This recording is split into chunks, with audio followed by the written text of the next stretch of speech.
became a close matches overall? Yeah, well, I think we lost 3 very close games.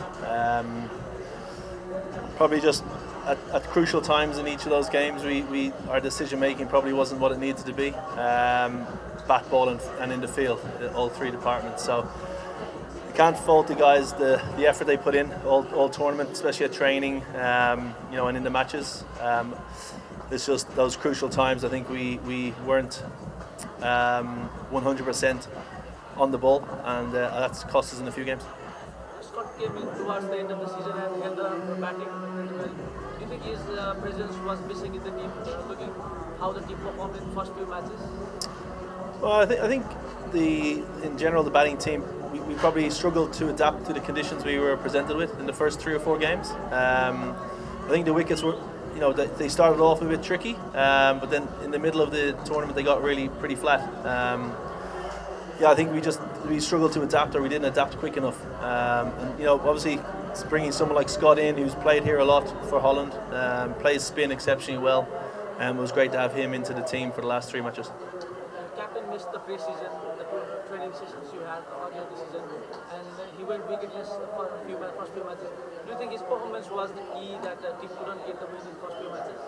No, I don't think we can blame it on one bowler.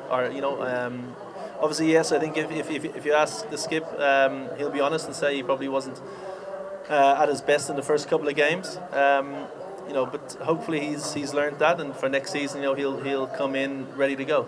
He was a little bit unlucky. I think he had a lot of edges go past the keeper and inside edges past the stumps, and shots falling short of the fielders.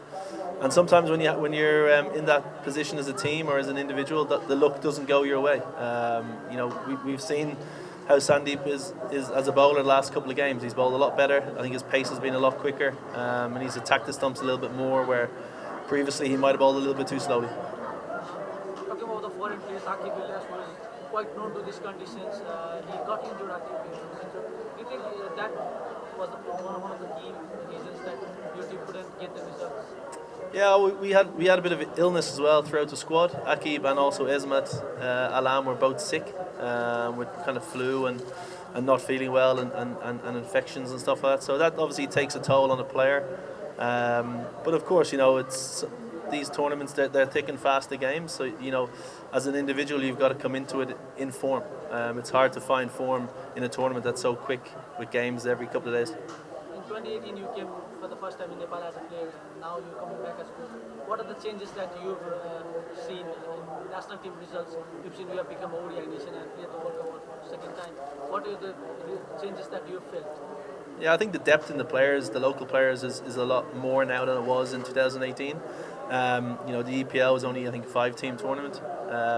Here you've got 8 teams. So, and I think that's a huge credit to all the local provinces who continue to develop the younger players. I think tournaments like this and being able to experience playing in front of huge crowds and also playing with and against some very, very good overseas players is going to make the local players a lot better. And I think that stands hugely positive for Nepal cricket going forward, and also for the Nepal Premier League.